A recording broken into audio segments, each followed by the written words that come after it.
Is the mayor on board? I have not, I haven't spoken with Mayor Harvey. I know Commissioner Williams is having some technical difficulties. I was working with him, and Kyle will be providing assistance to him now since we're starting. I have not heard from the mayor since earlier today. I just spoke with Mayor Commissioners. I just sent him the link, so he should be signing in shortly. Okay, thank you. You're welcome. One thing, Naomi, just in case Mayor Harvey reaches back out to you, from what I understand, the credentials for the meeting cannot be forwarded for this meeting at 6. So Kyle may need to resend a link directly to Mayor Harvey. I know he had to do that with Commissioner Williams. So just in case Mayor Harvey sends a message or reaches back out, he may not be able to do it for credentials that have been forwarded. Okay, will you send him the link then, please? I think Kyle will be able to hear, but I'll reach back out to Kyle and make sure he can do that. Okay, thank you.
Good evening, everyone. Tanette, Mayor Harvey said have Kyle send the link. He just phoned me back. And also Mayor Pro Tem Martin, he said, could you go ahead and start the meeting? Okay, sure.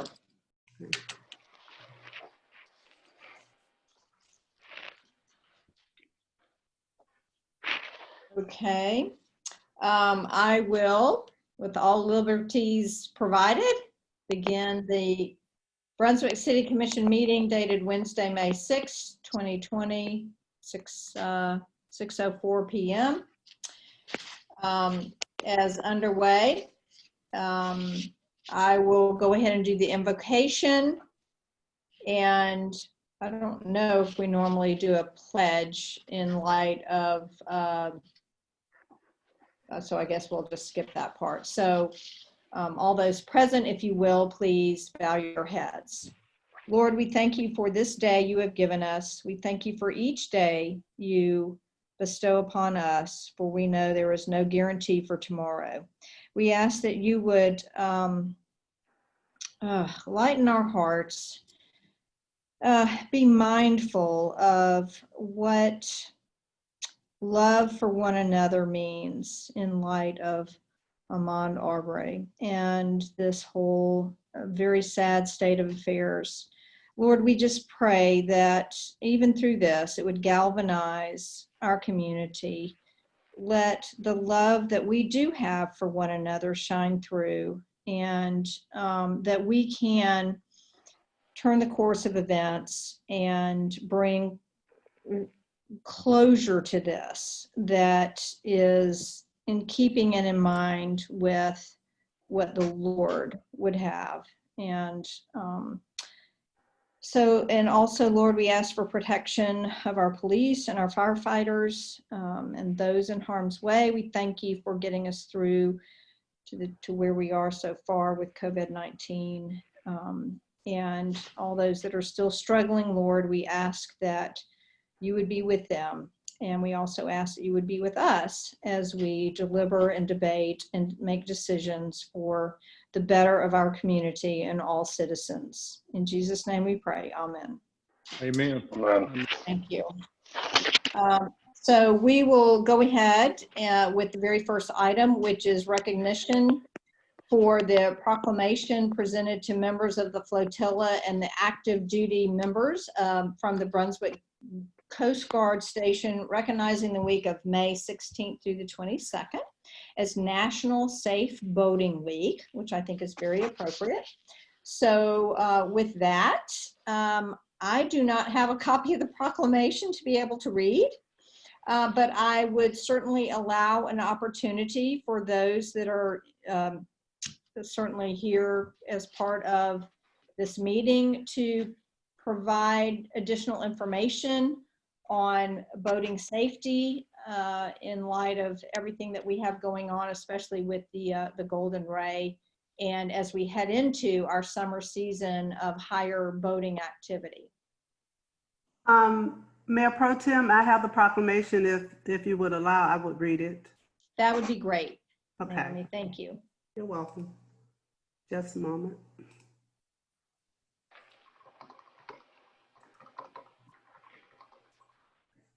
Mayor and City Commission of Brunswick, Georgia proclamation. Whereas each year, the month of May, the United States Coast Guard joins partners nationwide to raise awareness around boating responsibility. And where safe boating starts ashore, with individuals preparing a float plan for their passengers, getting a free vessel safety check, and participating in boating safety courses.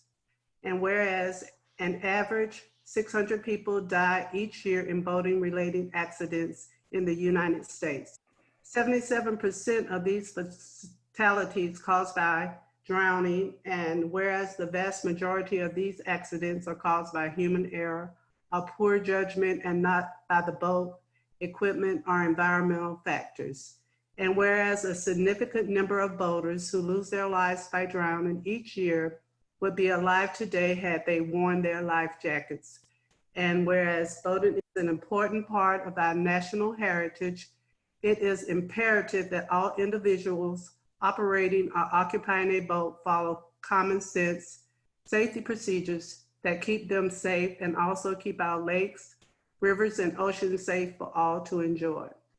Now, therefore, on behalf of Mayor Harvey, Mayor of the City of Brunswick, and all commissioners, do hereby recognize May 16, 2020 as National Safe Boating Week in Brunswick, Georgia, and call the observance to this attention to all our citizens.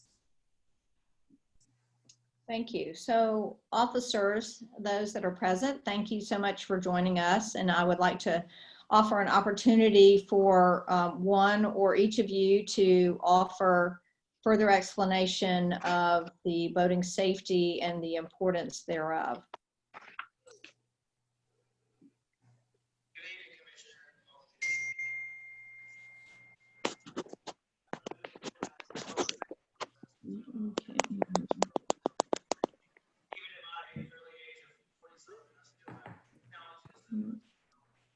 Again, thank you so much, Commissioner, for giving us this time and giving the opportunity every year to conduct this boating safety week. I think it's extremely important. And even though COVID-19 has been very challenging, not only for the Coast Guard, but I know for you guys as well, we're still on the water. We're still going to educate everyone on the water about how important it is to wear life jackets. We're not going anywhere. We're still 24/7 on the water. We'll be at the boat ramps, you know, of course, social distancing with our mask on, but making sure how important it is for the local community to wear their life jackets. So again, thank you for your leadership. And unfortunately, I'll be leaving. My change of command is on the 29th of June, so I will be departing here this summer. But it has been such an honor to serve with each and every one of you for the past 4 years. So again, thank you for all you've done for the Coast Guard. And my predecessor has been here before, so it should be an easy transition from getting, from him coming in and just knowing the community. But again, thank you for the opportunity, and we look forward to educating that week of Boater Safety Week. So thank you. Thank you. Anyone else? Just on behalf of the flotilla, and I don't want to repeat everything that Senior Chief just said, but on behalf of the flotilla and the Coast Guard, we very much appreciate the city's support of this important program. And we're hopeful that pretty soon we'll be able to get back and be more active in the community and expand our education programs and push our life jacket program and continue on with our vessel inspections and be somewhat back to normal. But again, this is an important week for us, National Safe Boating Week, and it's an important national program, and we always genuinely appreciate the city's support. Thank you very much. Thank you. Just out of curiosity, I guess this probably maybe 3 or 4 years ago now, when they painted the decals on the boat ramp at the Liberty Ship Park, promoting life jackets and boating safety. And I noticed that has sort of started to decay a little bit. So I didn't know if y'all make the rounds and reapply the paint as needed, but I think certainly what y'all bring to our community as far as boating safety is extremely important, because we are surrounded by water, and boating safety and the wearing of life jackets and the knowledge of how to boat and how to sail is extremely important. Well, thank you for that. And yes, the repainting all of those signs at all the local marinas and Liberty Park and elsewhere was on our agenda for leading up to National Safe Boating Week. Unfortunately, we're limited in our ability to get out right now. We've been told we have to stay at home. So as soon as we're able to get out, we'll be out refreshing all those banners. Great, thank you. This is Commissioner Caseman. Thank you very much for being here and everything that you guys do. It's really reassuring to know that we have such good protection on our waterways. Thank you. Yes, sir. Thank you. Thank you. Yes, thank each of you. We appreciate you. Officer Vic, do you have anything further to say or add? Well, I would say this, I'm in the auxiliary here, and the Coast Guard people that I've been in contact with, I'm a watchstander, they are just great people. I have sons that are some of their age, and these are kids that are just doing a fantastic job for our community and the country.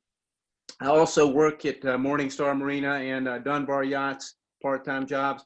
I can say that there are a lot of boaters out there now. It's kind of a euphoria because I think people are starting to get out of their houses. And so there are a ton of recreational boats. I've been here retired 6 years, and this is the busiest I've seen it. So we really need to get the message out as best as we can. And we're still in the auxiliary kind of limited because we're not allowed to go out and do much. But working there, I can tell you it's going to be, it looks like a busy year on the water. That's all. Thank you for letting us do this. Appreciate that.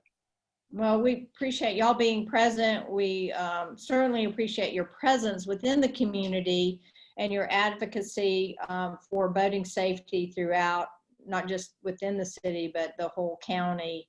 I know you've got your hands full and you are a bit constrained as to what you can do, but we certainly appreciate what you bring to our community, and keeping safety at the forefront is really important. So thank you very much.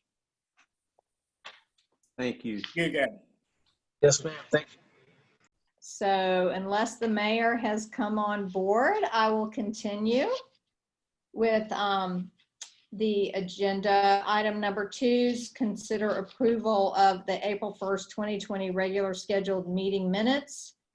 We've all had an opportunity to look at those. So unless there's any offer of changes, I would certainly appreciate I'll make the motion, we approve the minutes from the April 1st, 2020 regular schedule meeting. Second. Okay. First by Commissioner Kaysen, second by Commissioner Harris. Any further discussion or changes that need to be noted? I guess we should call the roll for a vote. So Ms. Atkinson, can you go ahead and call the roll for the approval of the minutes? Commissioner Kaysen, how do you vote? Yes. Commissioner Harris, how do you vote? Yes. Commissioner Williams, how do you vote?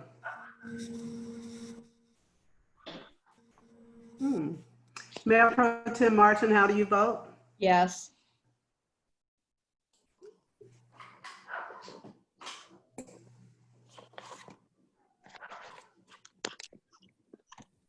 Okay, Mayor Pro Tem, that's enough to accept the minutes. Okay. We will accept the minutes as presented then and move on to item number 3, which is to consider approval of the financial reports as of May 31st, 2020. Kathy Mills is presenting. Okay, you have before you the March 31st financial statements. At this point, we are 75% of the way through the year. You will see year to date, we have net revenues over expenditures of a little over $2.5 million. There's a cash balance of $6,467,000. And you'll see the loss distribution. Year to date, we are at 5.5% over the same last year. And unfortunately, on title ad valorem tax, we are down 51.22% because of the changes that were made in the distributions there. I did just want to give you a little brief update because I know everybody's concerned about sales tax in particular as we're coming up. And we have received the sales tax at the end of April. And over the last, in April, we received $521,666. A year ago, it was $566,427. So we are down almost $45,000 from what we received the prior year. As far as the month, though, from March to April, it actually increased about $34,000. But some months are less than others. It depends on, if it's a heavy sales month, like obviously January, we have a lot of sales tax collected because they're reporting for December. So I really like to look at the previous year. So we are down some from last March at the same time. And we are taking all those things into account as we go into the next budget year and for the next couple of months this year. I usually sort of tell you how much in Georgia Fund 1 for the quarter. We earned $56,509. I looked at that though. The month of March in 2019, we were earning a little over 2% almost every month. And in March, it dropped to 1.8%. And in April, it has dropped to 0.80%. So we're taking a little hit on those Georgia Fund 1, but I guess we knew all that was going to happen with what was going on. You're not quite at negative interest rates yet. Wait, you're No, we're not at negative, so that's pretty low, but hopefully it'll come back up. The next page is SPLOST 6, and we have collected 90% of what we project to collect for SPLOST 6, and there are 7 more months. So I'm hopeful that, with that being said, that we will at least collect what we had originally to collect on SPLOST 6. We have a little over $7 million right now in the account that is earning interest. March was somewhat of a slow month for expenditures, I think, as a result of all the things that were happening elsewhere. But there are a lot of projects that are nearing completion, so we should on sidewalk, or not sidewalks, but the streets and drainage and all too in the next couple of months. The next page has SPLOST 5. There is a balance of $1,427,000 in cash. We did pay a bill out in March to Gunmeyer, Hoff and Shea for $25,500.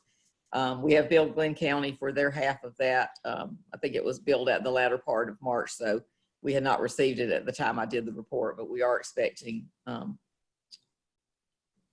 to pay their half. It may have already come in this month, but it should be here shortly. Norwich Street Commons, there was no activity. There is a cash balance of $335 there. The Multipurpose Center, we are at 60.85% of the budget in revenues and 59.32% in expenditures. Obviously, as I said earlier, we are at 75% of the year, but even though our revenues are not as high as we had hoped, our expenses are even lower, so we are still on target there. The transfer from the general fund is $85,000, and we are within our budget there, so hopefully we will not have to go over budget and transfers to Roosevelt Harris. And I guess for one thing, with it being closed, we probably will see some lower expenditures there. The next page is the sanitation fund. Just the normal expenditures there. We have a total cash on hand of $796,000 in that fund. And you'll see there that the sanitation bill runs $122,000 a month, roughly every month. Fluctuate very much. We had illegal refuse pickups of a little over $7,400 and street sweeping fees of a little over $7,000. Stormwater utility fund, we have a net balance of revenues over expenditures of $400,000. The cash on hand is roughly $413,000. We have collected most of those bills, but there will still be some money coming in as we collect more property taxes. There were no expenditures for the month of March for animal control, traffic control, or any recreation department expenses. And then on the last page, you have the Roosevelt Lawrence Center and expenditures. You'll see for the month for $7,451. Nothing unusual there, but once again, we will see possibly some lowering in expenditures there because the program has not been active, at least for the entire month of April. And not quite sure when that's going to open back up. So some of those expenditures will decrease. So basically that's Marge. If you have any questions, I'll be glad to. Yes, Kathy, this is Commissioner Williams. Can you hear me? Yes, sir. Okay. Did you get an opportunity to look at the information that we talked about with the street sweeper and the waste? But I have a meeting with Mr. Alberson Friday. We'll talk about that then. I haven't forgotten it. It's just been so busy with budget stuff and all, but I will be talking to him Friday. So I will make sure we get that discussed. Okay, thank you very much. Okay. So does that complete your report? Yes, ma'am. Okay, and I see the mayor has now joined us. Welcome, Mayor Harvey. Thank you, Mayor Pro Tem. I appreciate you stepping in. Technically, I was not computer savvy, I say.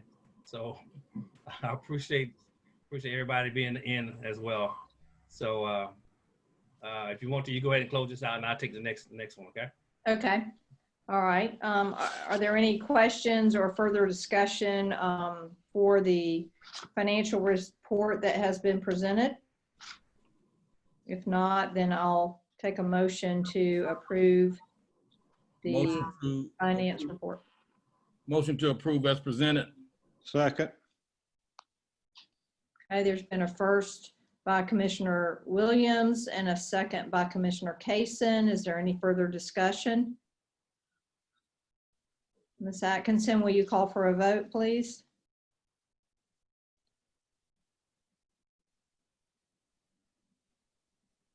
Naomi? My apologies. That's okay. If you could call for a vote on the approval of the financial report as presented. Yes. Commissioner Kaysen, how do you vote? Yes. Commissioner Harris, how do you vote? Yes.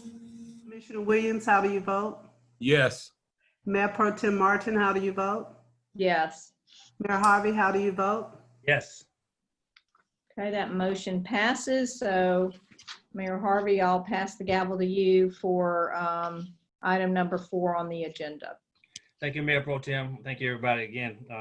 Item number 4 on our agenda, it says, consider approval to purchase new tax sanitation billing and collection software. Ms. Tina Edwards will be presenting. Sorry, I had to unmute myself. I didn't realize I was muted. Good evening, everyone. Presenting, requesting replacement of our existing software with a new program that we feel, when I say we, I'm talking about all departments affected by the use of this program, and that includes the tax department, city clerk's office, and the finance department, and customer service, and IT department collectively agree that this program will be more proficient and efficient in carrying out the complexities of the collecting the taxes and the billing, as opposed to continuing with our existing program. We've had significant issues with for the past couple of years. It's been well documented, especially during peak periods during the tax season when it comes to billing, import conversions, features that have not been implemented since we've had the program. So I'm making a request to the commission to approve this new program. Does anyone have any questions? Okay, you've heard the presentation. You've heard the presentation. Yeah. That was questions. No, I appreciate the response to the questions I had earlier this week. And it's always challenging, and you want to be very diligent about finding out what the problems were previously, and then perhaps what the advantages are moving forward, but still overall looking at the cost to make the change and move forward. So I guess since we weren't privy to the information about the previous contract, I mean, we were at one time, but to review it. Okay. I guess I just want to make sure that if we move forward with the change, that our separation from GovCollect, our current provider, is smooth, and that we're able to capture and transfer the data that we need to, that we're not hit with some unforeseen penalties that we weren't aware of because we didn't allow the proper amount of time. Did we check references with that company to begin with? I mean, and some of this you may not be able to answer, but it is a pretty big difference in cost on an annual basis. And I guess I just want to make sure that the support is going to be there. The software is exactly, what is needed, that we truly feel like this is going to be a step in the right direction and is no longer going to hinder what y'all are trying to do and create even more time and more concerns and more issues in trying to move forward with tax collections. Is there a question you want me to kind of explain a little bit more? That was kind of loaded, wasn't it? Just so you know, as far as the history with the existing software, their terms of their agreement were very simplified. They had a 1-year term with a 60-day notice. The data belongs to the city. So when it comes to data conversions, they can't withhold that information from us. Of course, it's our data. We're only doing a maintenance and support as far as using, as far as the license that we're using for their program. So in essence, the sooner you do a data conversion with only 2 years worth is always better than later, because you can have a higher cost, and we're only looking at the one-time cost for implementation and data conversion. And as far as the difference between the cost relative to the previous software, it is hosted on our server. So anytime you have a network-based program, the maintenance support is going to be less because we're housing the data. Anytime that you go from that to a cloud-based program where they're hosting the data, then the maintenance and costs are going to be higher. That is pretty much the technology, the significant difference. There will be an enhanced look for the city. It's customer driven, so very considerably than the one that we have now. The one that we have now is very difficult for customers to navigate through. They have to contact our office more than they should have to for just basic information about their bill. And that's something that was never made available from our existing company. As many times we requested, they've had technical difficulties and couldn't even fix their own program. So this program is a little bit more advanced, and it provides a way that, for instance, if the city wanted to expand using one program for multiple departments, you could easily do that with this program. It has Parks and Rec, it has building and licensing, permitting, financial management. There's other components too that we could easily migrate to. But pretty much we're all in consensus, although the cost is more, but you're going to get more from what we're getting now.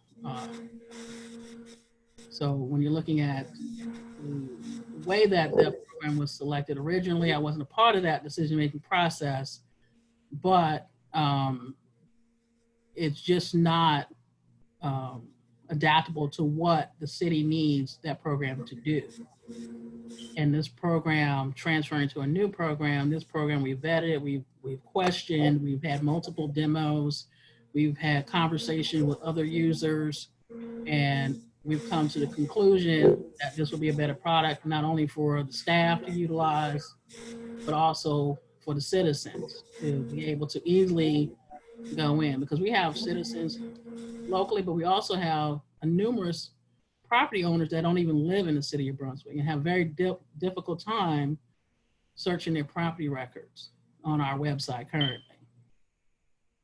So I have one other question. You mentioned it's a 1-year term, yeah. But under the history, it says that the annual amount is locked in for 5 years. Does that mean it was a 5-year contract, or it was a 1-year contract and then it's renewable every year after that? That's correct. It's a 1-year term. It specifies based on the term of the contract that it's 1 year. Okay, so there's, as long as we give their 60-day written notice, Correct. there's no additional penalty, correct? Right, and we need that time, especially for the transition with the new company, communicate with them. Okay, and the other thing that concerned me was that it takes 90 days, or at least the way I read the agreement with MCSJ, like there's a 90-day lead time before they actually kick in. Is that correct? The 90-day period. For instance, if the commission, then we'll start. I can't hear you. There's some sound. There's a sound coming from something. I can't hear you. It sounds like a radio. I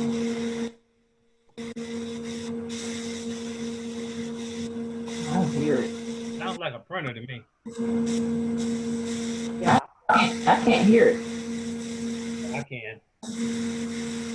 I hear something humming, but I don't know where it's coming from. Yeah, it does sound like a printer, but I'm not sure. I'm not printing anything. Yeah, I'm not printing anything, guys. I'm not Okay. printing anything. But we did But in the versatility that this program has.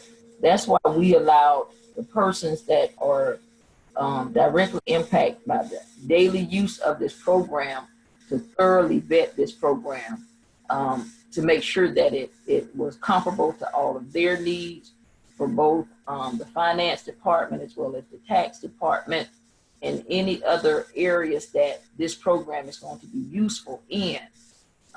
So we allowed them to vet this and to bring the information back to us.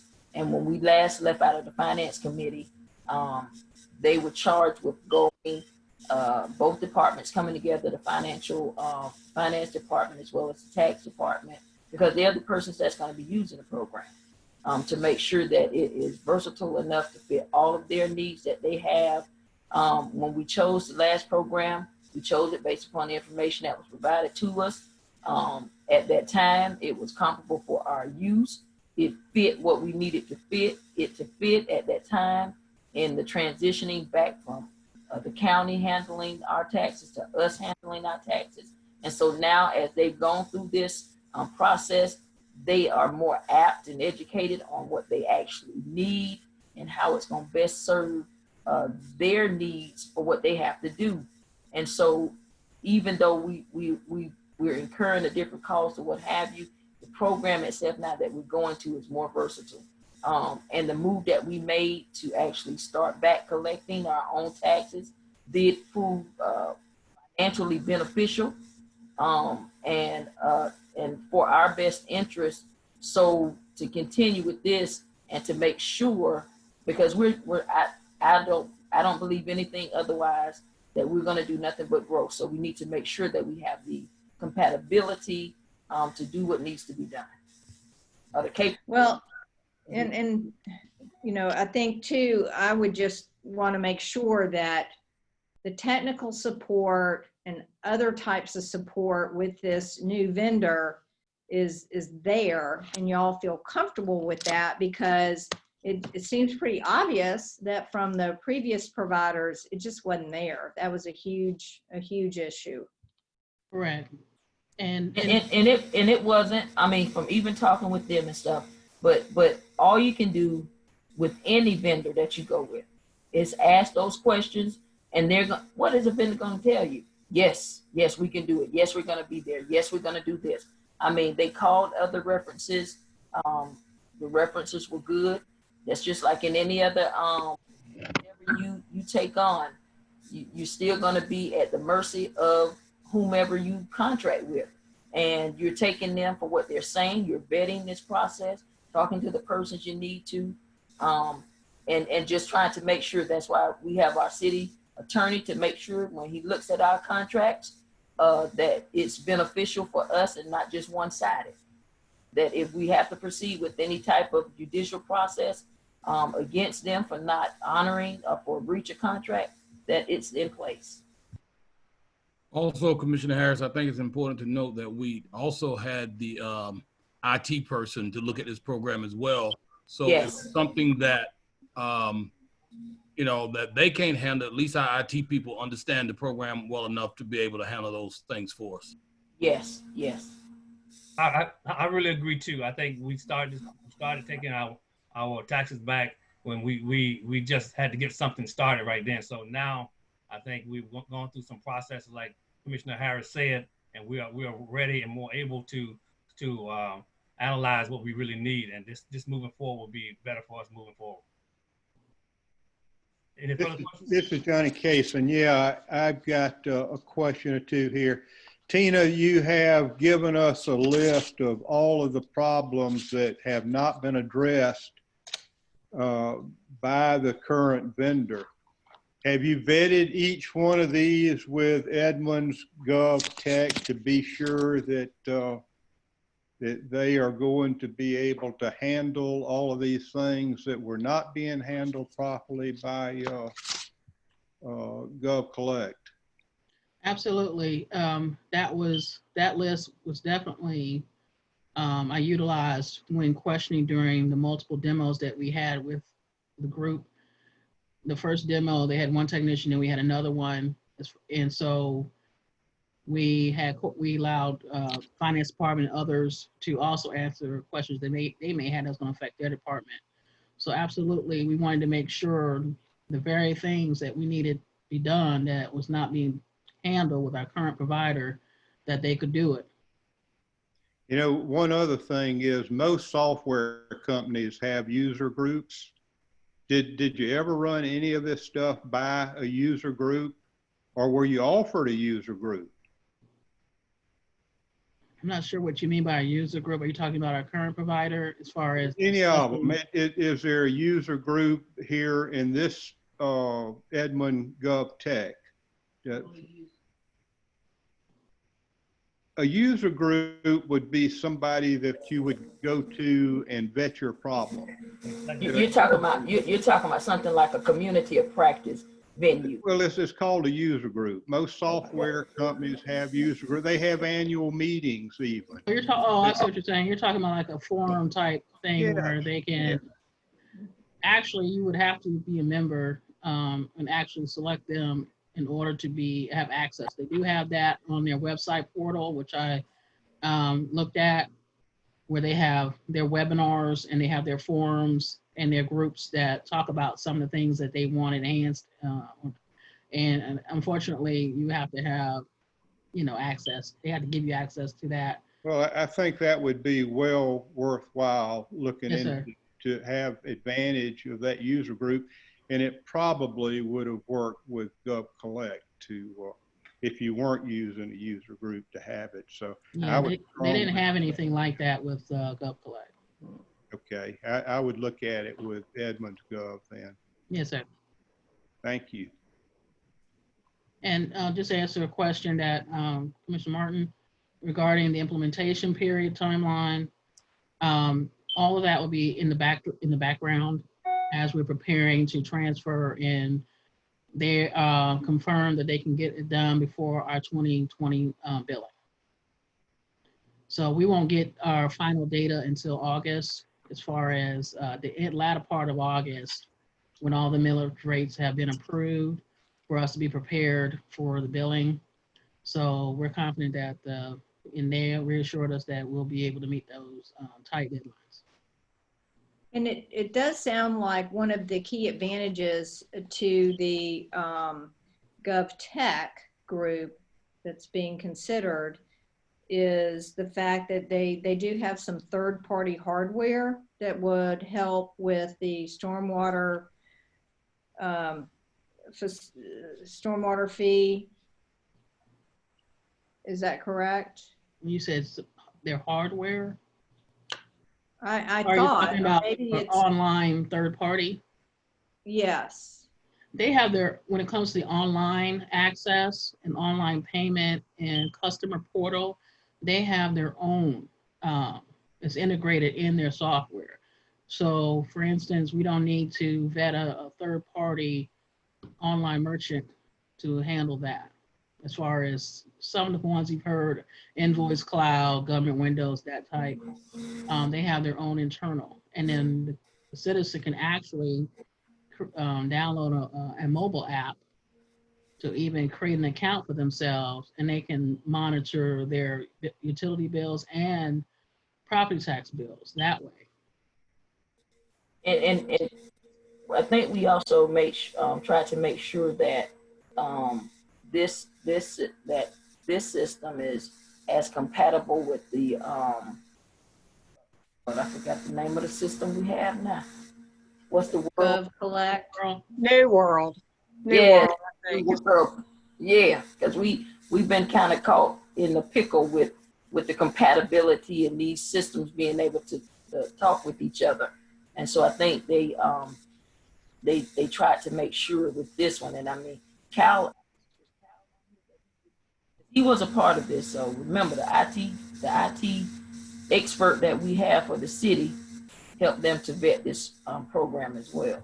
That's good. I was gonna ask the same question. What does Mr. Edwards say about the program?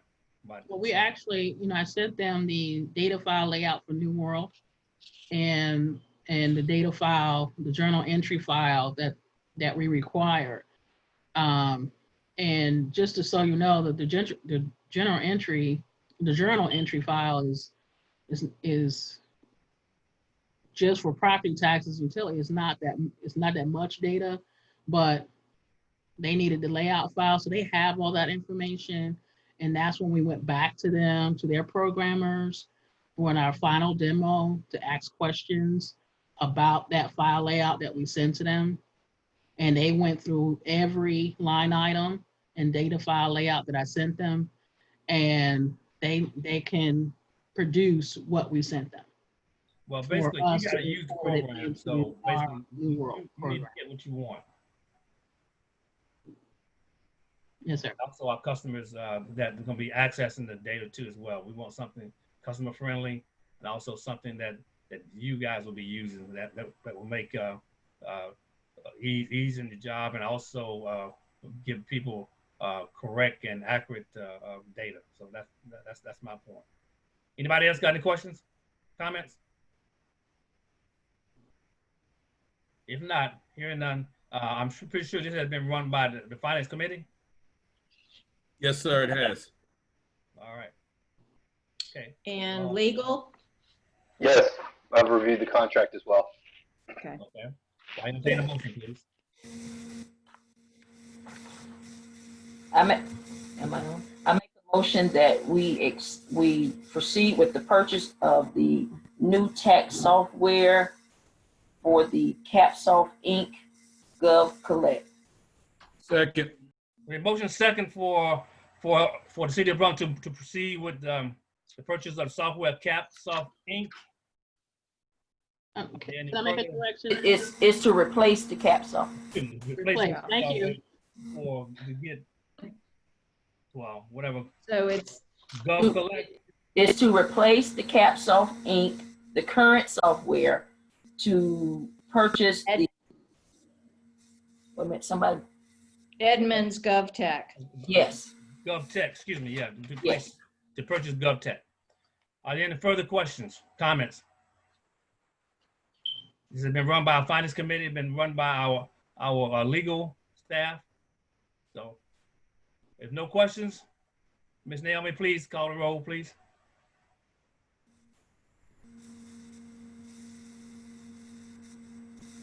Well, Naomi's calling roll also. Well, go ahead. Go ahead, Commissioner Harris. You had something to say? I just said it was also ran by our IT department. Yes. Yes. You got that, you're right. Commissioner Kasem, how do you vote? Yes. Commissioner Harris, how do you vote? Yes. Commissioner Williams, how do you vote? Yes.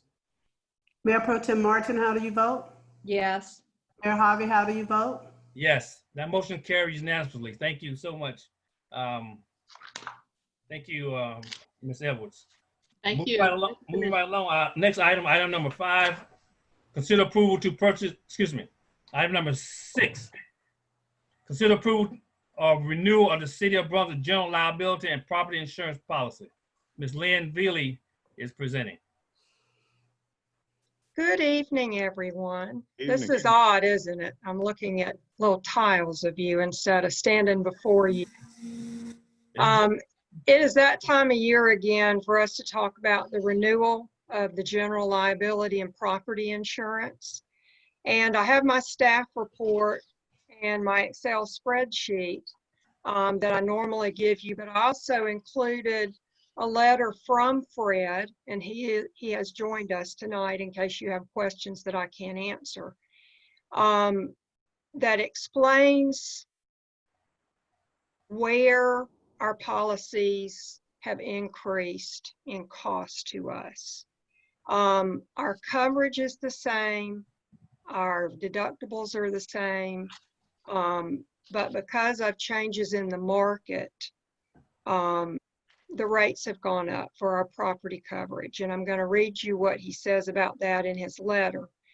The property coverage is up significantly from last year He's always told the commission every year that the primary advantage to GERMA's program is the property coverage and cost. Even with this increase, Fred says he is confident that we could not get a more competitive option on the property from either a cost or a coverage standpoint. He says that they have seen rate increases on virtually all their commercial account renewals over the past 6+ months in the range of 5 to 15%. Our property coverage went up approximately 11%. So we're right in that range of what's going on in the industry. We had some decreases in our coverage. You'll notice in my staff report and also on that Excel spreadsheet that I provided that the law enforcement liability decreased, and that decrease reflects our law enforcement initiative credit of $18,000. Total premiums for general liability and crime decreased. The public officials liability went up a little bit, $2,000 approximately. But what increased the most was our auto liability, our auto physical damage, our property and equipment coverage.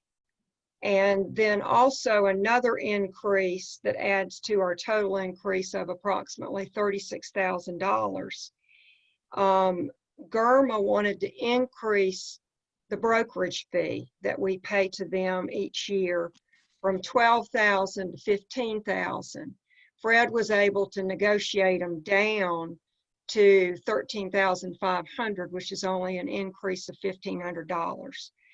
McGinney Gordon, we also pay them each year a brokerage fee, and they're going to leave their brokerage fee alone for us, and we're going to stay at $12,000 with them. On the spreadsheet, also down at the bottom, you'll see our cyber liability. We added cyber liability several years ago to our general liability and property insurance, and that is staying the same. Our coverage is staying the same, and the proposed premium is either the same or $100 lower. I've seen two different figures on that. I'm going to go with $100 lower. So the increase in coverage, I wanted to just emphasize the fact that it's not based on our claims over the past year. It's not based on anything that we've done wrong. It is clearly from this spreadsheet and this analysis that Gallagher prepared for us. It is because some of the factors that we provide to them went up, and also rates went up. Every year in February, I fill out a very detailed survey that goes into the whole decision process when they quote us these rates. And so I've been through all the numbers. I'm confident that they used the correct numbers. They used the numbers that I gave them, and I'm confident that they are correct. And then Fred on the insurance side has been through the premium increases. So what I have before you tonight is a request that you vote to renew our policy as written. Our policy period is May 1 to April 30th. And so if you accept this renewal tonight, it will be bound effective May 1st. And I have run this by the Finance Committee, but I'm just wondering if there are any questions. Yes, I have a question. On the bottom of the page on the spreadsheet, which Yes, says cyber liability options, we're only covered for 1 million, is that correct? Or is this something that they are presenting to us as an option? they have given us 3 different options. Right now, we're covered for 1 million.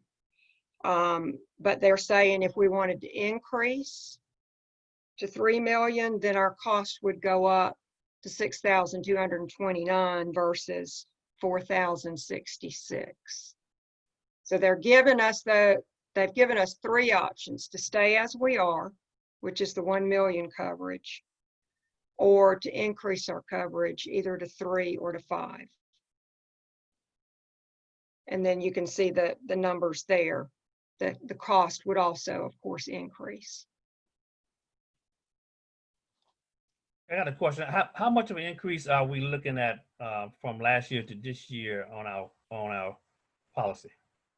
Approximately $36,000, Okay. figuring in also that increase in the brokerage fee of Right. $1,500. So approximately 11%. Okay. So we save in certain areas, but in others is a gain. Yes, sir. And keep in mind also that one of the benefits that we have from being in this pool with being with GERMA Right. is that we recognized, we had a dividend credit of $12,556. Okay. So our insurance that we're paying is lower by $12,556. And also, I think, according to what Fred has told me, our rates are lower by being a part of this pool. So we're kind of a win-win there, if you want to look at it that way. We have lower rates, better coverage, and we've gotten a dividend. Well, you also stated that the increase was not based on claims either. Yes, sir. I wanted to make that clear. It's not based on accidents. It's not based on the money that has had to be paid out on our behalf. Okay. All right. So it's not that we've done anything wrong to have to pay more insurance. Well, that means we had a good year, so to speak, even though Yes. we have a little increase based on the rates increasing. And it makes sense to me that the rates have increased. I know personally I've experienced a rate increase, both auto and property, and not had any claims. So it did not surprise me that rates overall would go up. Well, I think also one of the things our fleet has gotten, we have a newer fleet now instead of the older fleet we had before too as well. We have a newer fleet, and we also added the street sweeper, which was $242,000. Okay. So that was, if you look at the increase on the mobile equipment, everything else stayed the same. But that mobile equipment went up $242,000.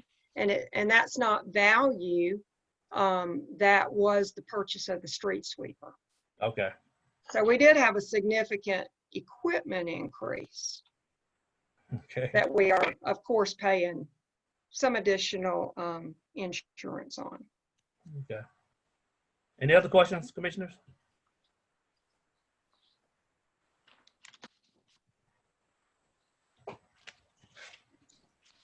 Okay, hearing none. I entertain a motion, please. Mr. Mayor, I'd like to offer a motion that we approve the insurance, liability and property insurance renewal as presented. Second. Julie And probably Martin. motion second for the approval of renewal of the City of Brunswick general liability and property insurance policy. Are there any further comments, questions?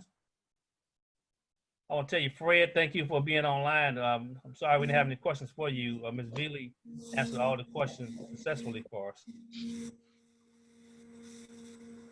Hearing no other comments, Ms. City Clerk, will you please, Madam City Clerk, please call the roll? Yes, Commissioner Kasem, how do you vote? Yes, good job. Commissioner Harris, how do you vote? Yes. Commissioner Williams, how do you vote? Yes. Mayor Pro Tem Martin, how do you vote? Yes. Mayor Harvey, how do you vote? Yes. Okay, thank you, everybody. That motion carried unanimously. Thank you so much. Thank you, Ms. Beasley, for a good presentation. Thank you, sir. Okay. All right. Our next item, item number 6, consider approval of resolution 2020-09, which is approving the community development block grant programs 2020 through 2024 consolidated plan and fiscal year 2020 annual action plan. Ms. Dominique Matt Collins will be presenting. Good evening, Mr. Mayor and Commissioners. Evening.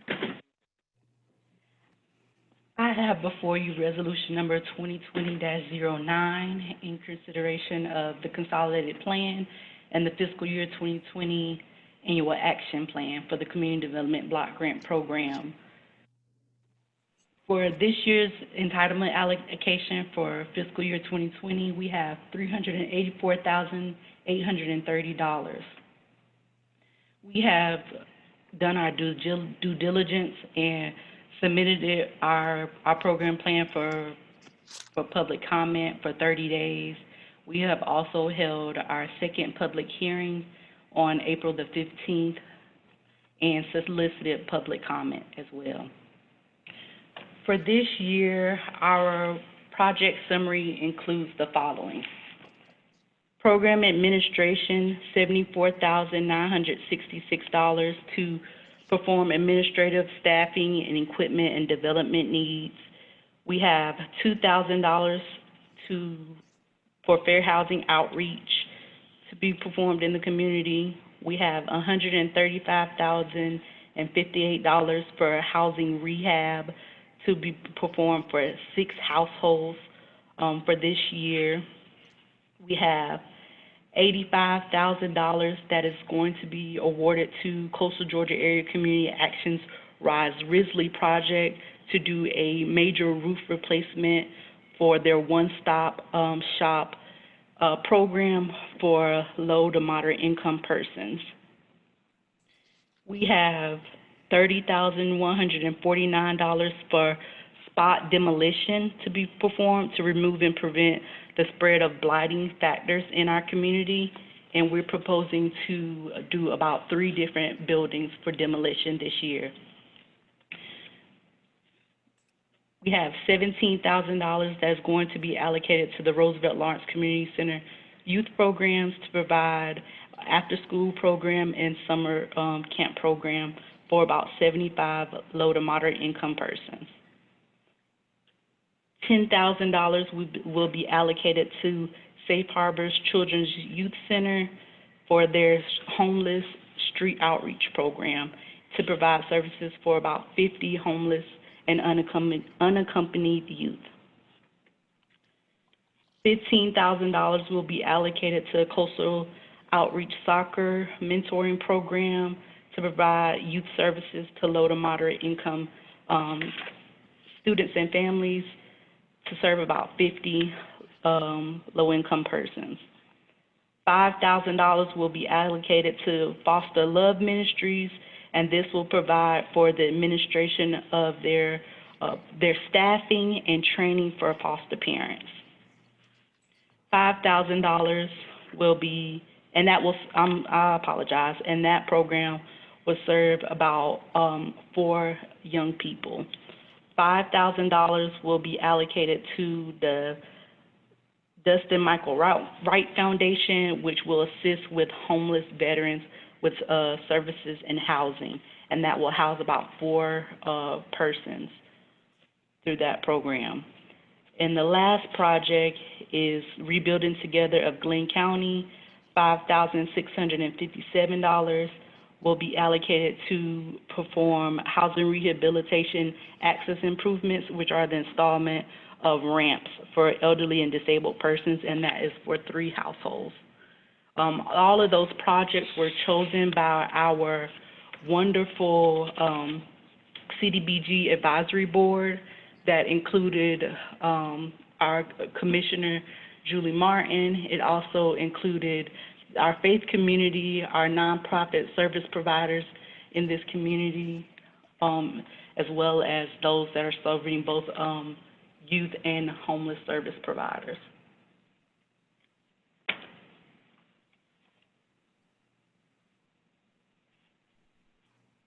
Any questions?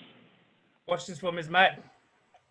You know, I would just like to say that this is absolutely the best formatting, best report that I have seen in my tenure as a city commissioner. And I thank you very much for giving us something that is right here in front of us, that's easy to understand and easy to get through and gives you all the facts. Thank you. And I would agree with that, Commissioner Kaysen, because this was the second time I was asked to participate on this review of the recipients. And I did make the comment during one of our last meetings that I felt like Dominique and David did an excellent job in presenting, being extremely well organized, vetting, providing all the information as to how many, what the criteria was of recipients and who was going to be able to take advantage of the funding from the CDBG funds. So I would agree with you wholeheartedly, and I think they did a wonderful job on that. The one question I have was, you had mentioned that the Dustin Michael Wright Foundation was going to assist 4 homeless, but I thought it was closer to 5 unless something changed. But is that No, correct? ma'am. No, ma'am. I believe that it was 4, and 4 is what we have in our plan, Okay. and that's based on all direct services to providing both case management services and direct housing for veteran homelessness. Okay. And to my knowledge, it's 4. Okay. And thank you again for your all the work and the effort that you put into this. It was very well done.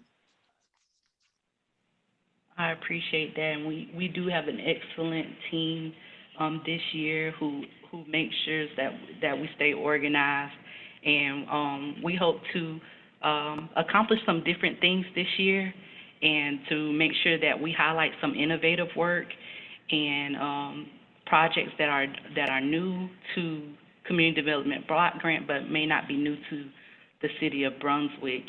So we are truly looking forward to that, and I look forward to presenting again next week to tell you about what we're doing with our COVID-19 dollars. Very good. Thank you. Any further questions? I got one question. I noticed the sum of all the public service that we're giving out is about $142K. And that's 15% of our allocation? Correct. Okay.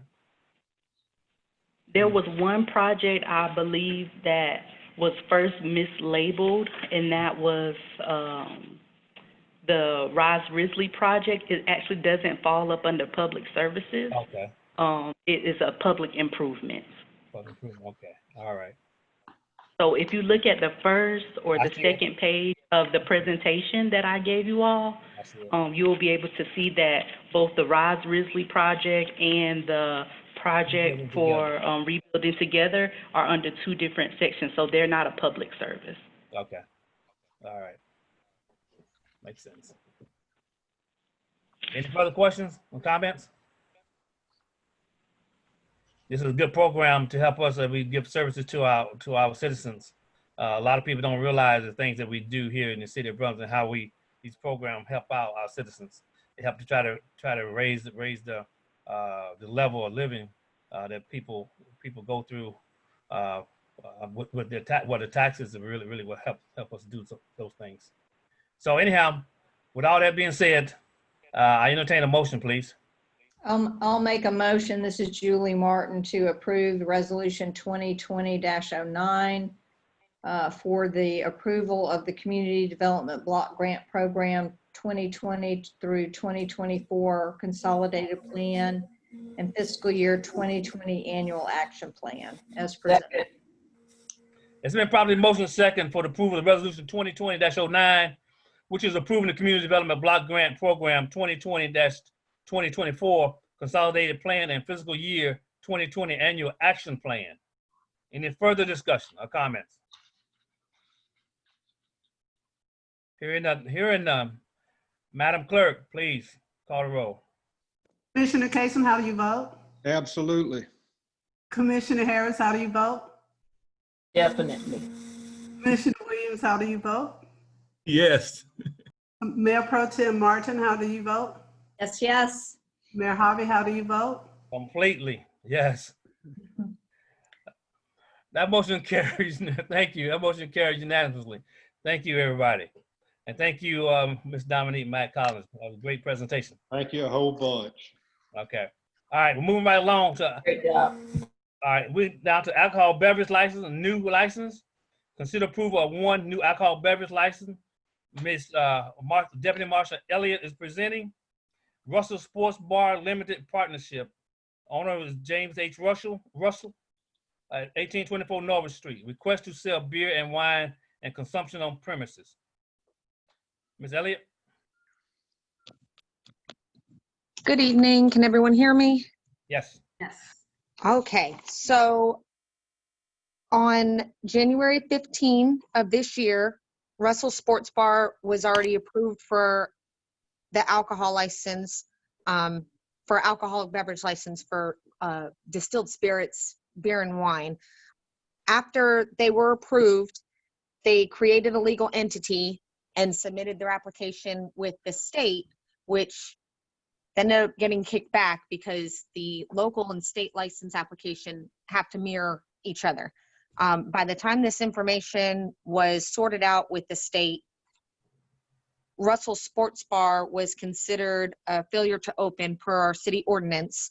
And so he has now come back with Russell Sports Bar Limited Partnership with the legal entity that he has created and is resubmitting his application under that. So everything moving here on out should be approved both here and the state level. Okay. Any questions, commissioners, for Officer Elliott? Yeah, I have a question. There's a note in the back on the administrative comments. It says, did Mr. Russell have an additional fee for the new application? Is that a question that somebody's asked, or what's the situation there?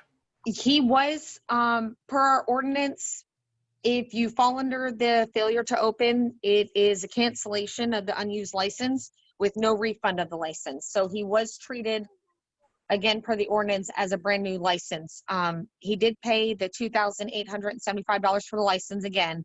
We waived the administrative investigation fee, which is pennies compared to the license fee, because that was within our realm of doing, whereas waiving the license fee itself being a new license, we weren't able to do.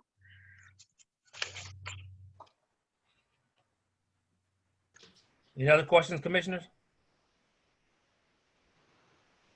Since this is a new license and it's everybody who was online, we sent should be a box that came up, say, are you in favor or against issuing of this license?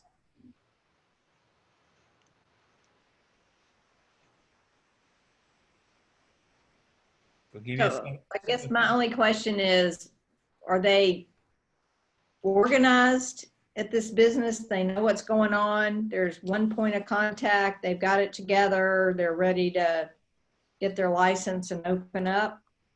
From the end of all of this, yes, Mr. James Russell has taken full direction over the business. In fact, under the new ownership, he no longer has his daughter involved. It's just him under the legal entity.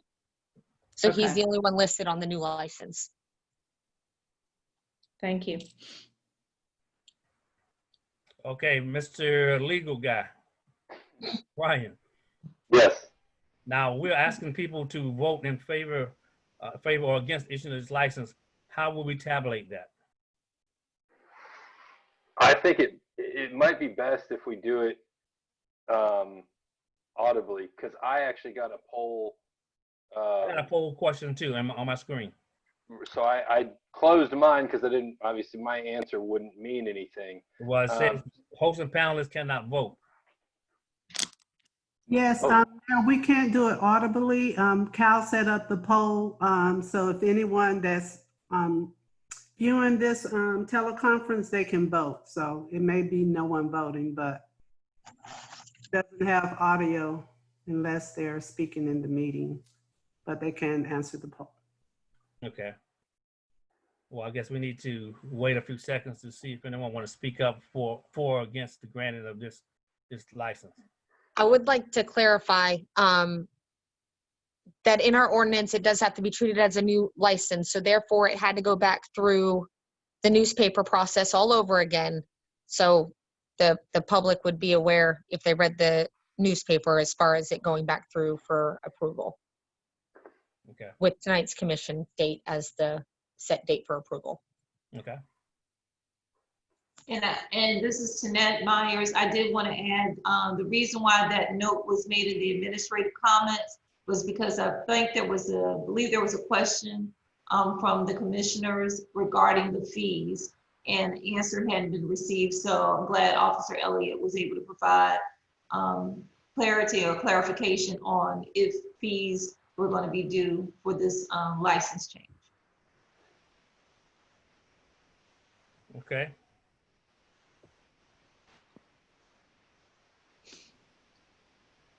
Looks like nobody voted. Like no one's voted to say who come step forward to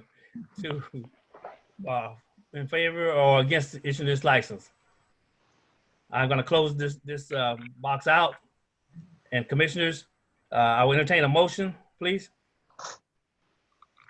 Mayor, I offer motion to approve the alcohol beverage license for Russell Sport Limited Partnership.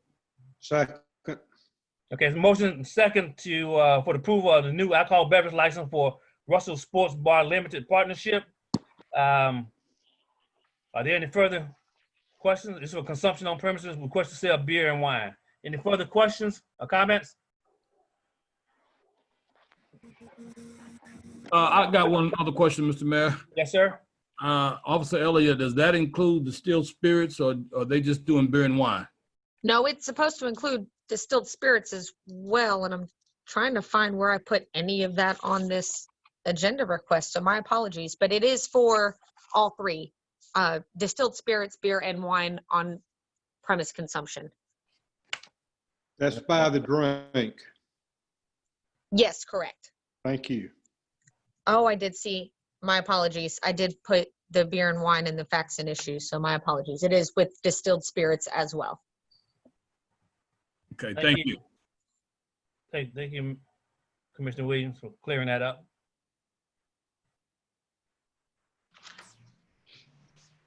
All right, we got a motion and second. Madam Clerk, please call the roll, please. Commissioner Kaysen, how do you vote? Yes. Commissioner Harris, how do you vote? Yes. Williams, how do you vote? Yes. Mayor Pro Tem Martin, how do you vote? Yes. Mayor Harvey, how do you vote? Yes. All right, that motion carries unanimously, 5-0. Thank you so very much. As we move right along, our next item on our agenda is item number 8, appointments, committee authority. Our first item committee is audit committee. We have one appointment. It's for the term to fill the expired term of William Kitts. Term end 3/19/2020. There are 2 names that have been submitted. Mr. Kitts has asked to be reappointed, and also Ms. Audrey Gibbons has placed her name in for this position. Commissioners, questions? What do you like to do? I'll make a motion, we approve William Kitts. Second. It's been probably motion second for the approval of reappointing Mr. William Kitts. Any further comments? Hearing none, Madam Clerk. Commissioner Kaysen, how do you vote? Yes. Commissioner Harris, how do you vote? Yes. Commissioner Williams, how do you vote? Yes. Mayor Pro Tem Mayor Pro Tem Martin, how do you vote? Yes. Mayor Harvey, how do you vote?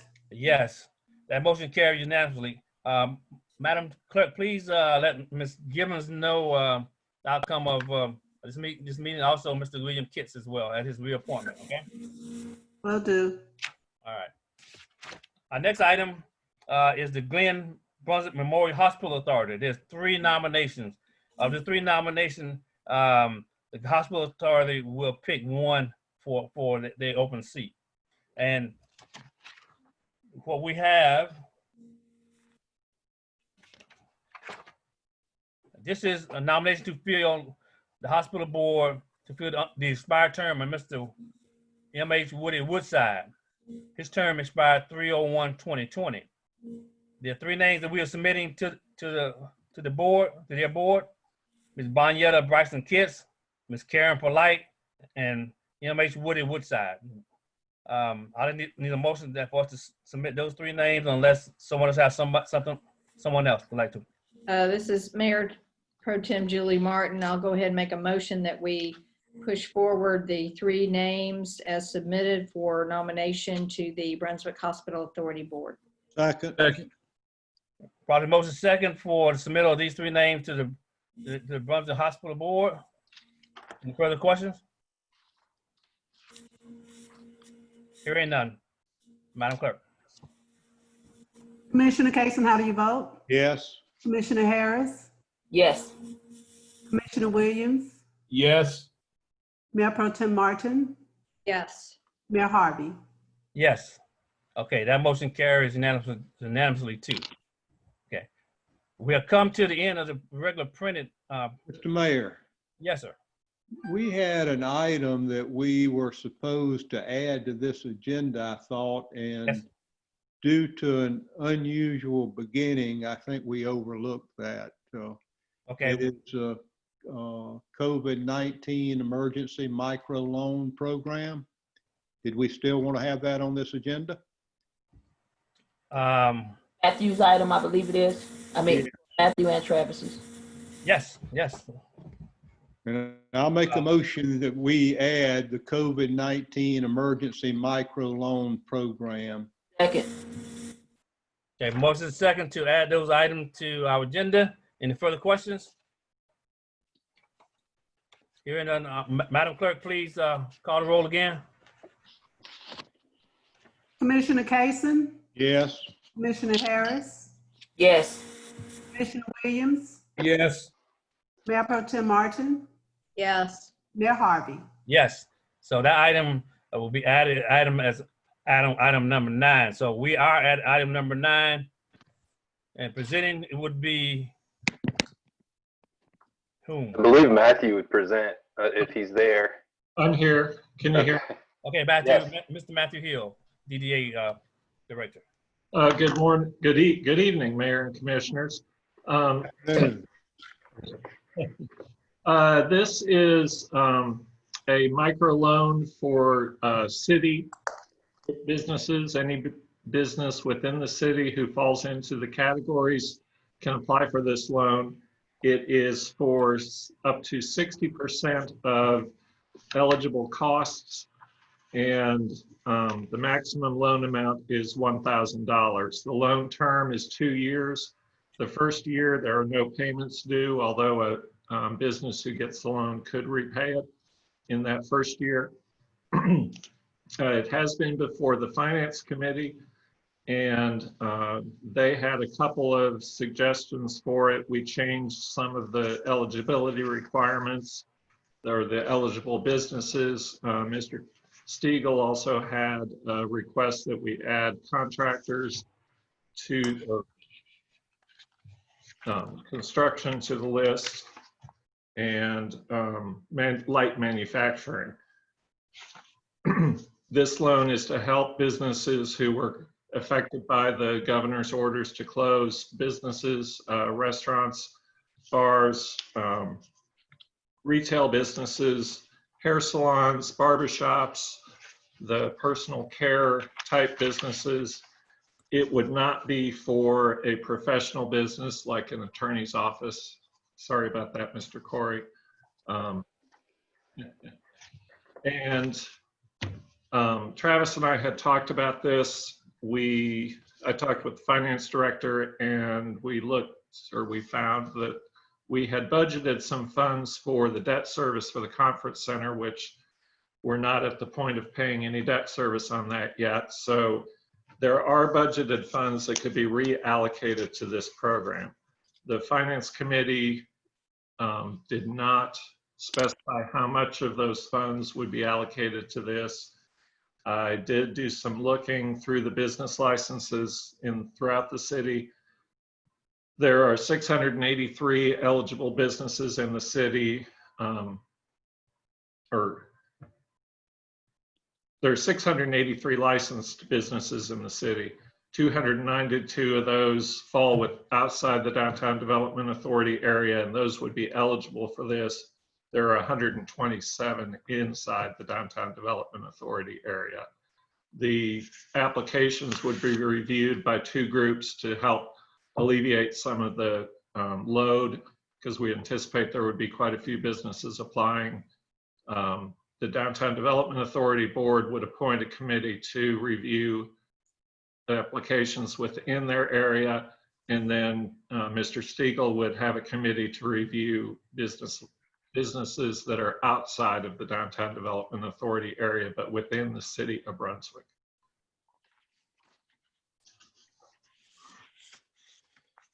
You're saying the business has to be licensed in the city of Brunswick, is that correct? Yes, they have to be hold a City of Brunswick business license. So a business that has a Brunswick address but has a county license, like someone out by the mall or down at exit 29, would not be eligible. It is only for city licensed businesses. And this is to be repaid 100%? Yes. I think that's good. And I think it's going to be much needed too. I'm tickled to see this come before us. A good thought. It was a good meeting at the Finance Committee. I sat in on their meeting and they discussed this at length and tried to get some of the bugs out of it they thought was in it. So the Finance Committee, you have any comment? Well, Mr. Mayor, I'll say that I think that Matthew and Travis have done an outstanding job. I looked at the application. It's simple enough that I think that any of our small businesses that want to apply are going to be able to. And we didn't set a number, but I think that we should probably do that tonight is to get a number as to what the amount will be. And we're going to base it, I think, Matthew, am I correct, upon the number of applications we have, correct? Yes, there are more businesses that would be eligible than we have funds for. So, it would be up to the commission. There is a resolution attached that I had emailed to you that does two things. It activates the program, but it also does a budget adjustment.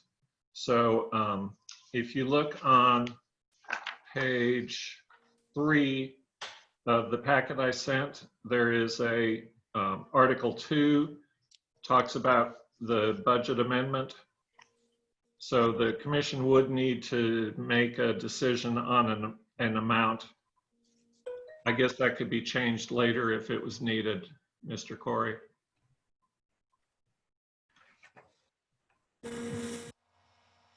We can make that revision. Can everybody hear me? Yes. Okay.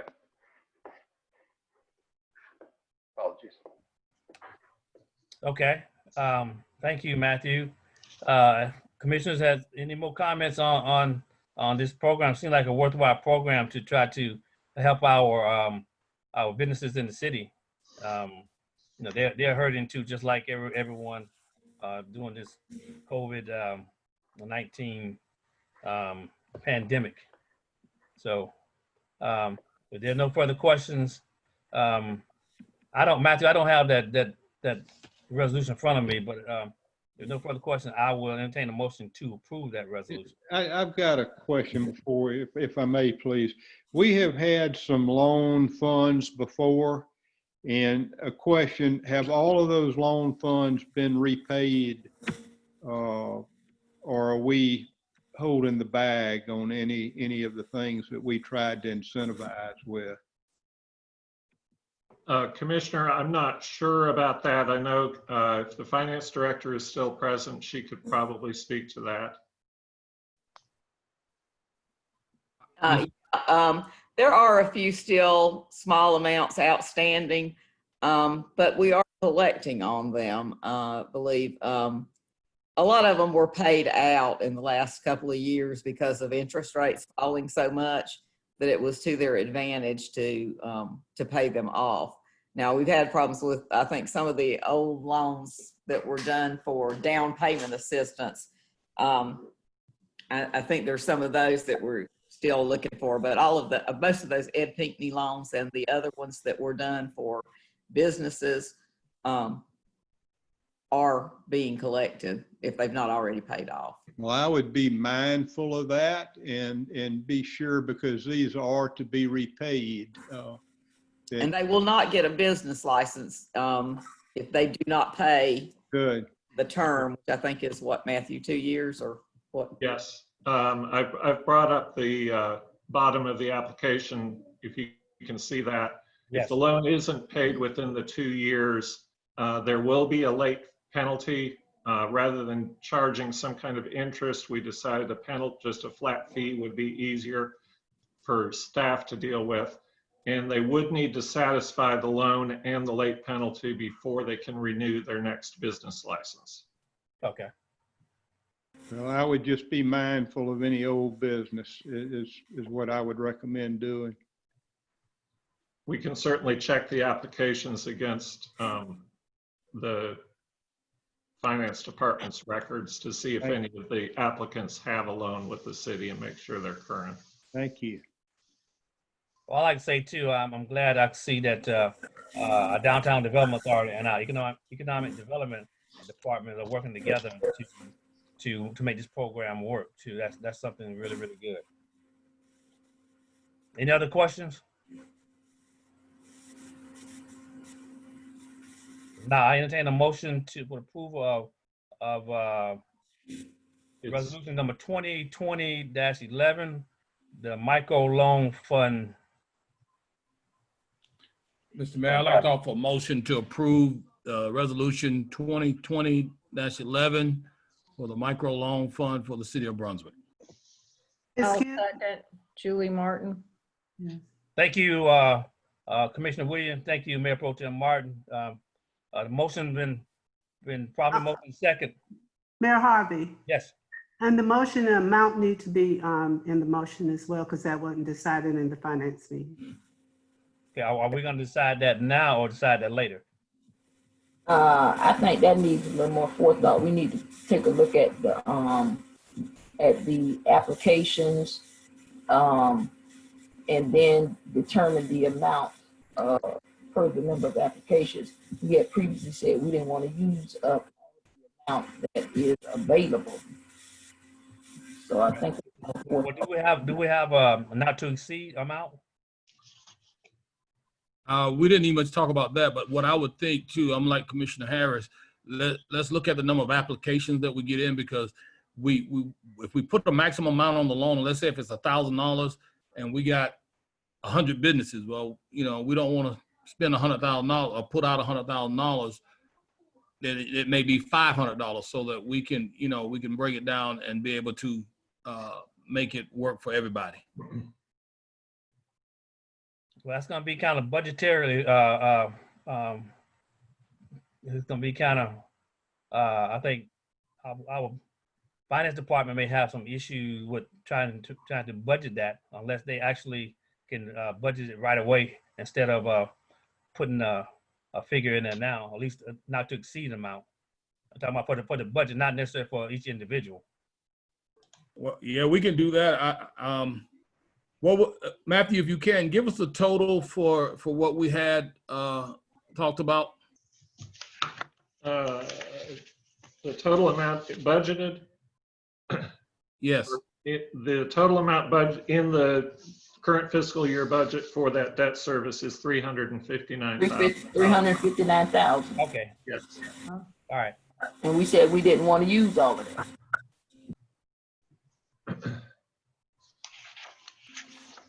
Because based upon prior numbers that were given, I think it was like 606,000 or something before.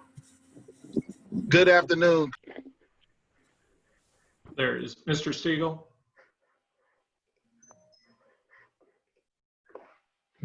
Good afternoon, commissioners. If I can add something to the discussion. Please do.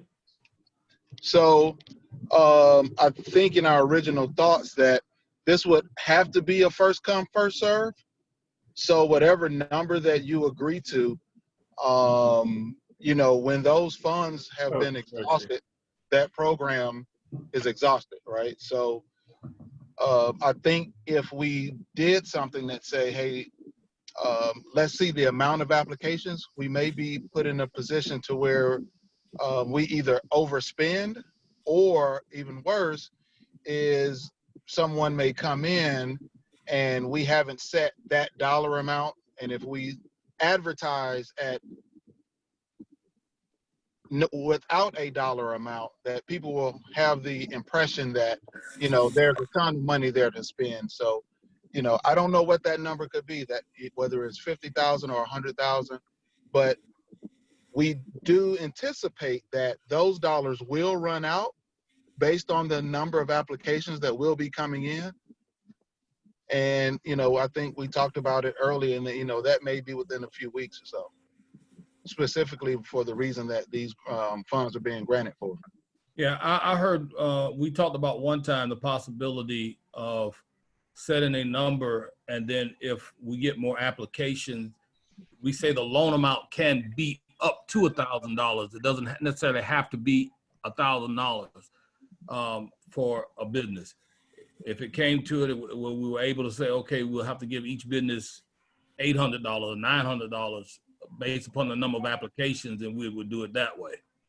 Right. How many businesses do we have? Matthew, you had given us a projected number of businesses. In the licensed in the Downtown Development Authority area, there are 127 who meet the business type requirement. There are 292 outside of the Downtown Development Authority area. So that's 419. Okay, what you said? How many you said now? 127? 127 plus 292. Okay, yeah, 419. Are all these small businesses, or does this include all restaurants? Yes, it does. There is a language in the application that says 20 or fewer employees. When I was going through the business license list, it's kind of a long process to go look at how many employees. So there could be some of the 419 that don't meet that requirement. Okay, will this be open to like franchises as well? Travis, we had talked about that. What was? So we talked about that if that franchise is really meant for small businesses. That's really what the spirit of this is. So if that franchise is located here and it's not a corporate franchise, absolutely. Okay, that was my question. Because I'm thinking like someplace like, let's say, if there was I'm just throwing a name out there, Domino's Pizza in the city limits, would they be eligible? If that Domino's Pizza is not a corporately owned franchise. Okay, so anything like Subway that's locally owned, those businesses would be eligible, like Subway downtown, Subway on 17, and so okay. So you talking about associated disassociated franchises now. How are y'all considering that? I I don't see the difference in Domino's and Subway. Both of So a Domino's can be locally owned and operated Uh-huh. as a And a franchisee. and a Subway too. Yes, and a Subway also. But if it's a corporately owned Subway, meaning the Subway Corporation is one of their corporate stores, that's owned by the main headquarters, no. Understood. That's why you're talking about a disassociated. Okay. So we should add under business requirements, we should add another bullet there that says the business must be locally owned, or ownership must be, It cannot be a corporate franchise. It cannot be corporately owned by a franchise, or the franchise cannot be corporately owned. Yeah, because if we stop and think about it, I don't know how many employees McDonald's have. Let's say McDonald's they're under that limit. They have 20 employees. How many McDonald's do we have in the city limits right now? It's 2? 2. So each one could apply separately? Yes. The owner, if they're owned by different owners, and they're not owned by the corporate franchise, you have to be mindful in that. Now, y'all going out there looking at these people's licenses and franchise licenses and their contracts and all that kind of stuff to be determinate in whether they are or they are not. So would you guys their corporate records to determine this? That could be a yes or no kind of question on the application, and that'll be easy to identify. And the business license for a corporate entity would be, the entity or ownership address would be, McDonald's in Illinois or CVS in Illinois. So that's easy to see if the license holder has a local address or not. Yeah, that's just my concern. We just want to make sure, because I know that when you even when we look at things like Friendly Express and some of those places, they have small numbers of employees, but they have lots of locations within the city.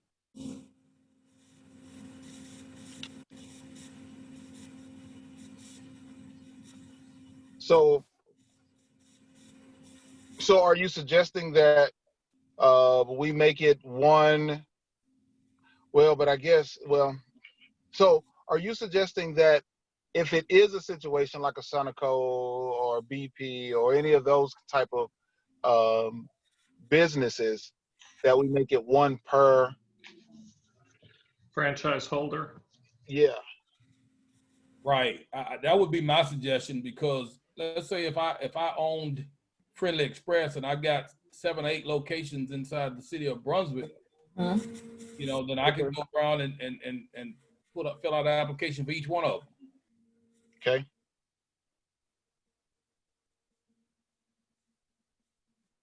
Well, in a sense, if each one of them is doing bad or needs and now you knock them out, as in 5 of them doesn't get any assistance.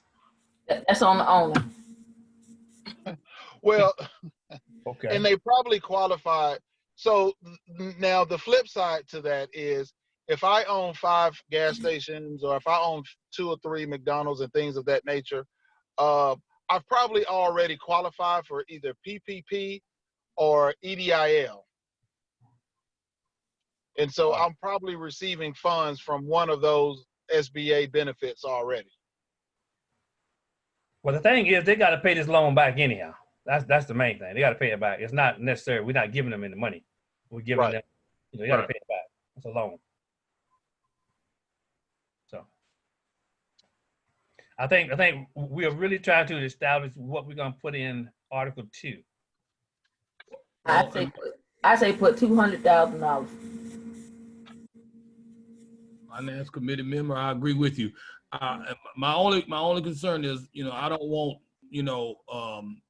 a corporate business or so to take up all the funding, and then the small mom and pops don't, reap the benefit.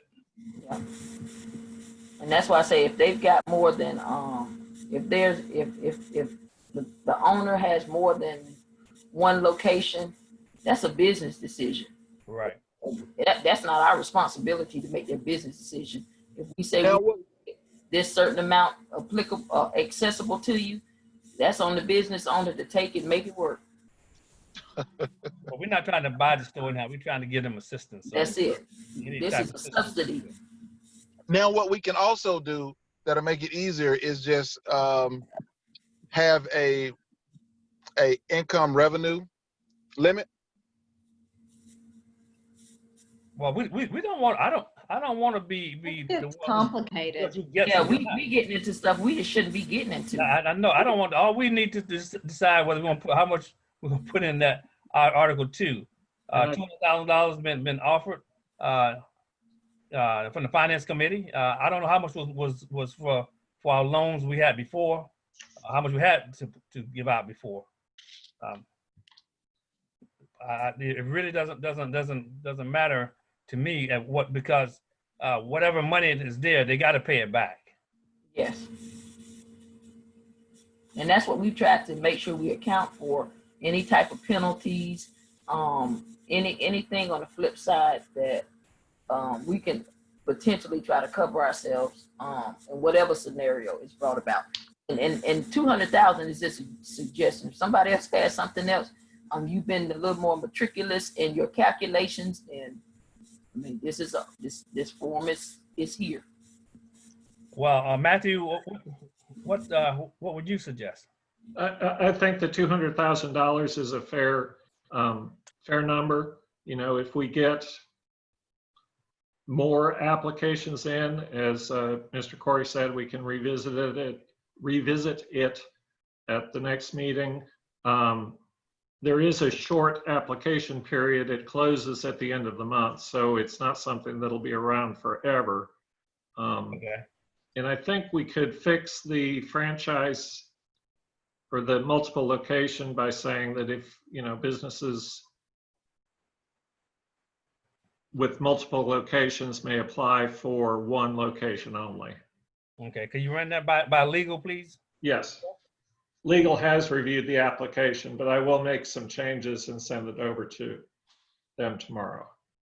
Okay. I'll make the revisions based on the discussion tonight, and I'll work with Matthew and Travis on making sure what I think the intent of the discussion was will be included in the documents. Yeah. So basically what I was saying, just to make it clear, is that business owners that have multiple locations can only apply once. Correct. Okay. Well, we had a motion on the floor, but I don't know whether we got a second or not. Madam Clerk, did you have a second? No, Mayor, I wish the motion would be, Reinstated, please. yes. Commissioner Williams, you reinstating the motion? Yes, sir, Mr. Mayor. I'd like to offer a motion that we approve the micro loan, and the amount that we will use is $200,000 from our funds that we have that's already budgeted. Okay, it's been probably motion second for the approval of the micro loan program resolution number 2020-11, and in the amount of $200,000 for that budget. Are there any further questions? Comments? Madam Clerk, please call the roll. Commissioner Kason, how do you vote? Yes. Commissioner Harris? Yes. Williams? Yes. Mayor Pro Tem Martin? Yes. Mayor Harvey? Yes, that motion carries unanimously. Thank you. Thank you, ladies and gentlemen. All right, thank you. I wasn't here at the beginning of our meeting, and I wanted to ask something for discussion. Commissioner Harris and I have been discussing some issue that's been happening in our community. I'm pretty sure everybody knows about the discussion. I don't want to get into a long, drawn-out discussion, but I realize that each commissioner may have an opinion or something they want to say concerning the Ahmaud Arbery shooting that happened in our community. It did not happen in the city of Brunswick, but it happened in our community. And if it's something you want to say, you can do it now. You know, this is Johnny Case, and I would just like to say that it just breaks my heart. It really does. And anything that we can do for the city or for the family from the city of Brunswick, I would like for us to look into doing that. I understand they have a GoFundMe page, and you know, any way that the employees down there can work to help along with that, I certainly would be interested in joining in. But I just it, again just breaks my heart. It really does, and I really feel for the family and for the community. And I know that the city of Brunswick does not stand for anything other than fairness, and that's all we would stand for. Thank you. Thank you, sir. Commissioner Williams? Mr. Mayor, I'm very, very disturbed and very, very upset. I've been kind of keeping my comments limited because my temperament right now is not in a good place when it comes to this situation. Yes, but you know, want the Aubrey family to know that we're certainly concerned that justice has to be served. It's, you know, I said to some friends of mine and some preacher friends of mine, I said, you know, there's some things that we deal with, and yeah, peaceful resolutions is good, but there comes a time when you have to step up to the plate, and the disciples proved that even with Jesus. So I'm not going to go into a whole big spill, but there comes a time when you have to kind of stand up and say, hey, you know, we just got to do what we got to do. But again, I encourage everybody to stay safe and to make sure that we, you know, allow the law to do what they need to do. And I pray that they do it as quickly as possible. Thank you, sir. Commissioner Harris? I mean, all of the sentiments are shown. I mean, we people think that we're not saying anything, but we are doing anything. But there are actions that are being taken, even behind the scene. Our hearts go out to the family. It's a travesty of justice. Is all I can say. And I think Thank you. Mayor Pro Tem? Reiterate, I'm very incensed by the situation and the shooting. I'm extremely incensed by the way the whole thing was handled. You know, I can just only hope that the healing will be there, that what has happened is not given a broad brushstroke to all of us who live in Brunswick and in this community, because we are a caring community, we are a loving community. Things happen, but I think that you would just hate for things to go on the total opposite pendulum swing, and we need to heal. There's a lot we need to heal from, but this has just been. It's hard to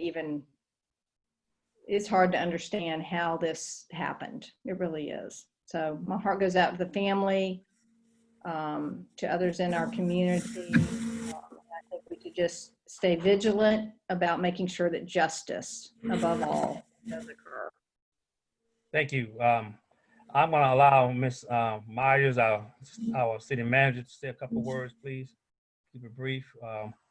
Because she has to deal with what's happening with City Hall concerning this same situation as well. Thank you, Mayor Harvey. Yes, our city employees are very concerned. They're here, they're working. Of course, we're all just back from being temporarily closed due to COVID-19. So as we face this pandemic and are dealing with these unprecedented times, we with the City of Brunswick, all of our employees want to make sure that our community knows that we are here. We continue to serve the public. We're working. Of course, we've been dealing with some delays due to COVID-19, but of course, there was a press release. We want to communicate that what we have the ability to release access information to, and we don't. We don't have that ability. These things and these events did not happen within our jurisdiction, and we're here to serve. We experienced calls. We've had a bomb threat. Our employees continue to still be here. They continue to still serve our public. This is our home. We live here, we work here, we continue to serve. And again, we are dealing with things that are beyond our control. And we want the public to know that we're hurting, but we're here, and we're always going to be a part of this is our city. And it's an unfortunate incident, but again, we can't get through this, and we won't get through this event unless we work together. And that's what all of our city employees are doing. We're continuing to work together. Again, because of the bomb threat that we received here yesterday at City Hall, guidance was provided to all of our city employees. Our city buildings, of course, we have precautionary measures that we have been following the guidelines of our Coastal Health District, the CDC, and of course, Governor Kemp's executive order. Therefore, we had already had some, we had already implemented precautionary measures to make sure that our employees, as well as our citizens, remain protected. But again, in light of what has happened, we've had to make some necessary adjustments. So again, so that we can respond to this incident. We do have law enforcement presence, and then that's to make sure that our employees feel protected. Because again, in order to be able to do all the things that we're working on, the microloans, everything that we're doing, we have to protect our resource, which are our people, our human resource, which are the employees that come here day in and day out, our police officers, our firefighters, our finance team, our tax department, our city clerk, all of those individuals that work with all the various offices, municipal court operations, our building official, our code enforcement, customer services, all of those individuals that make up, and of course, public works. These people are here. They're here when no one else is here. And again, this is their community. They're hurting as well.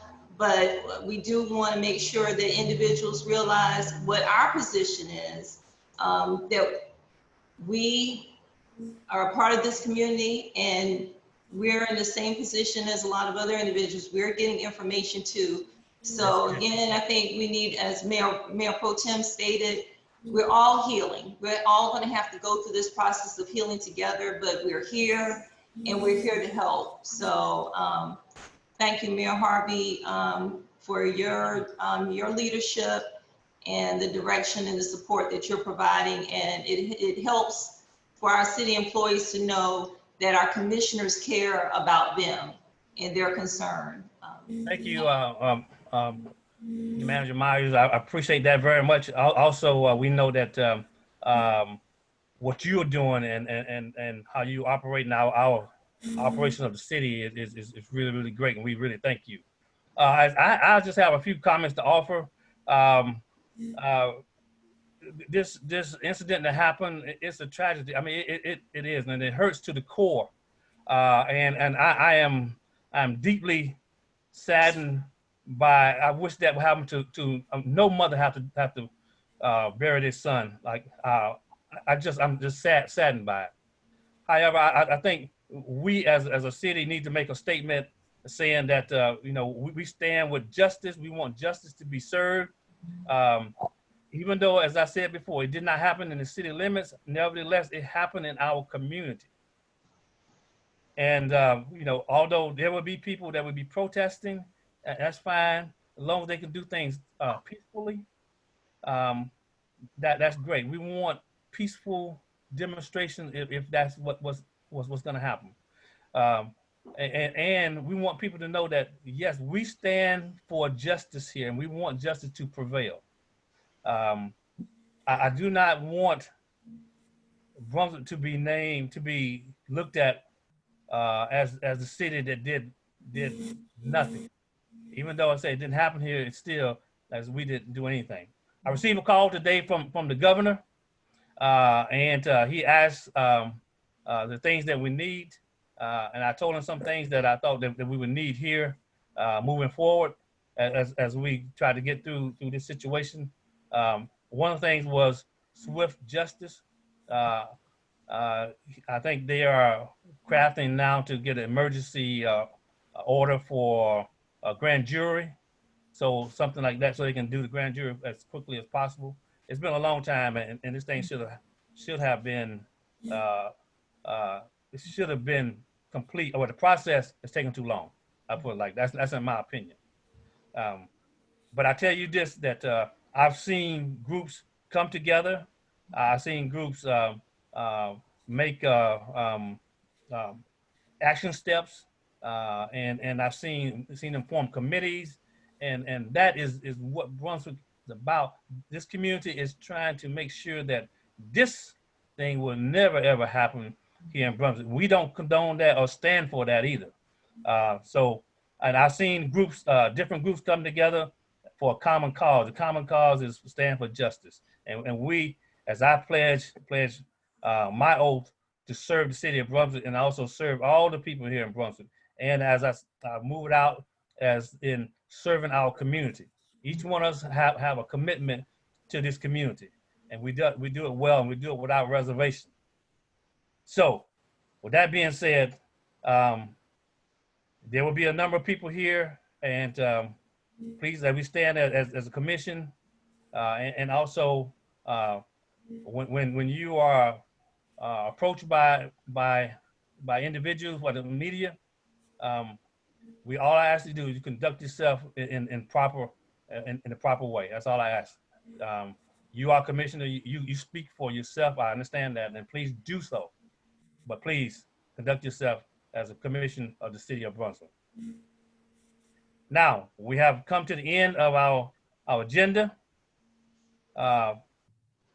Is there a need for an executive session?